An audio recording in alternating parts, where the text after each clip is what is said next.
in some particular arenas. So we agree that we don't want to just keep doing the same thing. Absolutely. We don't want to just throw more money. The taxpayers are not going to buy the argument that with a little more money these schools will get better results, because they've heard that for a long, long time. Well, but the counter argument, of course, is you got to have enough money. You got to have enough money. And what we're going through right now with the cuts is going to hurt education. I mean, the state cannot be let off the hook for the cuts that are coming from the state. That is tragic.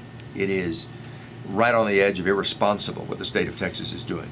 Mayor Castro, would your vision also recognize or call into the equation private schools and charter schools? And I mean, since you're free of the obligation of a school board to just worry about its public schools in its district, can't you exhort for anybody out there who's doing a good job or doing innovation or doing, as Mayor Cisneros said, maybe specialized education? I mean, you can say it's more than just the public schools in San Antonio. Oh, absolutely, and I agree with you, and we are doing some of that.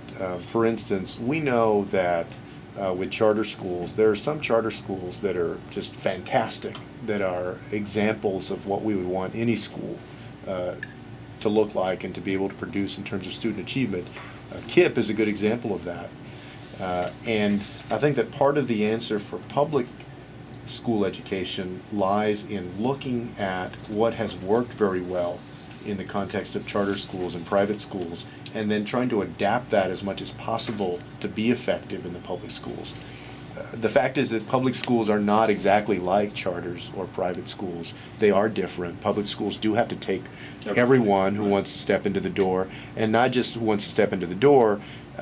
For instance, let's take a school like KIPP that is great, really a role model for others, but if somebody is a troublemaker, they get into a fight, for instance, they can be kicked out of that school. If you get into a fight at Thomas Jefferson High School, you're either going to be at Thomas Jefferson High School or you're going to be at the other public school that is the alternative school. You're still in the public school system. So there are differences, but that doesn't mean that public schools should just turn their back on the lessons of excellence that you see in the private schools and the charter schools that work. So we are also doing things that are citywide. Cafe College is a good example of that. It doesn't matter whether you go to a private school, a charter school, you're homeschooled, or you go to a public school, you can avail yourself of Cafe College for free.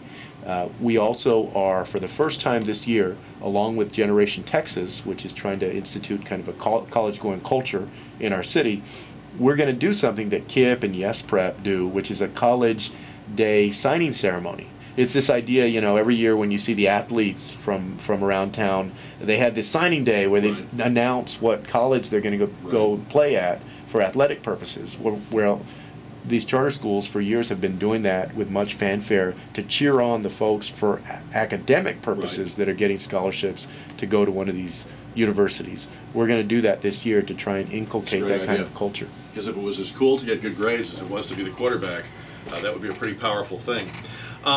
One more thing I want to ask you about. I have friends in the service industries, plumbing, electrical, who constantly tell me it is almost impossible to find new workers, to hire new people who are just basically qualified. I mean, they'll train them up, but you got to start with something. Should vocational education be making more of a comeback, and are you going to advocate for that, again, being above the political fray because you're not on any one school board? We don't want to just encourage everybody to go to college. That's not the right fit for everybody.